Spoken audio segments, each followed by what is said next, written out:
And guys, what's happening? This is the Club of the Man 1993, and I'm back up here live again for my live review of 205 Live from the May 21st, 2019 edition of 205 Live. The place also in Providence, Rhode Island, like SmackDown Live tonight. Overall, it was not right episode 205 Live. I mean, I was going to give it just a decent grade, but the main event match I thought was good. It's more so as the people who were in the match. I wasn't sure if I was crazy about, in my opinion. I felt they could have maybe threw a few other names in the field if you wanted to say, but then again, there really wasn't too many other people who deserved opportunities that weren't already used, if you know what I mean. Because we did have, 5 of the best cruiserweights in there. Plus, we had a tag match, and then, a couple other members weren't there because of what happened on Raw last night, which I'm like, okay, come on. They still came out with their feet standing up high. So I thought that was a little bit childish. So I'm going to pull up the 205 Live roster just to mention people who I thought could have been in that main event instead of the ones that we got. And really looking at it, there really was not too many other choices really to put in there. So I kind of get it, but at the same time, maybe didn't have to be like exactly like a fatal 5-way because there was people going to smash. I just thought that should they be in that, in my opinion. Well, really, I can only say there was only one I can say. I'm like, why is this person in this match?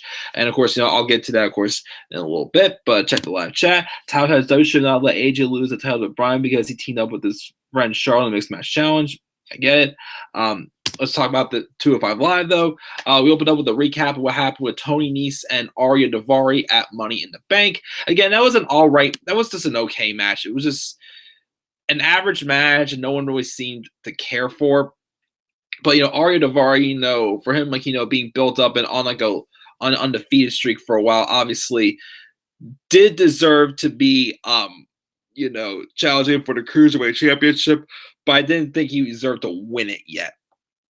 Again, Tony Nee's still a good champion, but it's obvious right now that 205 Live is lacking a big mega star like they had with Mustafa Ali, Cedric Alexander, and Buddy Murphy, as I keep saying. Tony Nese is fine, again, but I don't think, 205 Live right now really has anyone who's as big of a star, though, as those 3 right now. So obviously, people are still getting built up with their, reputations, getting better. But so we had a recap of that. We also see Akira Tozawa and the Brian Kendrick, 2 good friends and mentors each other now, shake hands because they're both going to be in the main event Fatal 5 No More Contenders match. First, we have the Singh brothers come out. Announcing that it is Bollywood time and not Lucha time. They don't want to disappoint the 1.6 billion people of India, and they demand a referee come out and start counting the Lucha House Party out because they win by forfeit because of what happened on Raw. Even though Lars Sullivan beat them down, they all slept on their 2 feet. So apparently they weren't there for their match. So I'm like, all right, whatever. Drake Maverick comes out again. The same Drake Maverick who was being a heel just like an hour earlier, trying to get the 24/7 title. Which again, if they want to make Drake Maverick a heel, GM, fine. Just make him a heel on all shows, or make him a face on all shows. Just make his character consistent, because it's driving me crazy, especially with him managing the Office of Pain. Anyways, he comes out and announces that the Lucha House Party isn't here tonight, but he's going to, still give them a tag team match and find the suitable replacements for the Lucha House Party, with a team of Gentleman Jack Gallagher and Humberto Carrillo taking on the Singh brothers. Match was all right. But still, once again, it's like, who gives a crap about the Singh brothers? They feel like they're just, jobbers on here. Now, again, if they would have stayed on 205 Live and been built up a little more seriously, as, Jinder Mahal's, henchman, basically. But as I keep saying, they're just made a joke. So, why take them seriously anymore now? I don't care for them at all. So, I'm glad that Carrillo and Gallagher beat them. So I guess, they're going to be an official pairing or whatnot down the line. I don't know. But we'll see as Carrillo and Gallagher get the win there. Backstage, we get a promo with the Kanellises, who are apparently in this match. Now, here's the problem I have with this main event. Why was Mike Kanellis in this match? Like, again, this story with, Mike Kanellis, trying to, get opportunity after opportunity after opportunity, and he's only won one time. So he's getting these this opportunity storyline started off. And 1 week, Drake Maverick said, looking good in a loss isn't going to be enough anymore. Like, why is he still around there? That's the story. Like, why is Drake Maverick not threatening to fire Mike or whatnot? I don't get why he's still around. So I just don't get why he should have been in this main event Fatal 5-Way. We also have he says though that he needs a showcase match to prove that he's the best, and tonight is about watching the destruction of the friendship between Kendrick and Tozawa. But Maria says her husband will prove he's better than the best. Yeah, you haven't yet. Oni Lorcan says tonight his chance to prove he's worthy of a title match against former champions and some of the most ruthless in the division has to offer. Is the exact kind of fight that he likes. We also get another little Instagram post of Drew Gulak's cryptic Instagram presence. This is what he's been doing lately, which, don't know if he's going through like a character change or something. We'll have to wait and see. Ari Daivari, though, is also being interviewed, who's also in this Cruiserweight Championship, the Fatal 5-Way, number one contenders Fatal 5-Way. He said what happened 2 days ago was a fluke, and he's ready to prove his value as a top contender again and pledge that he's not done with Tony Nese yet.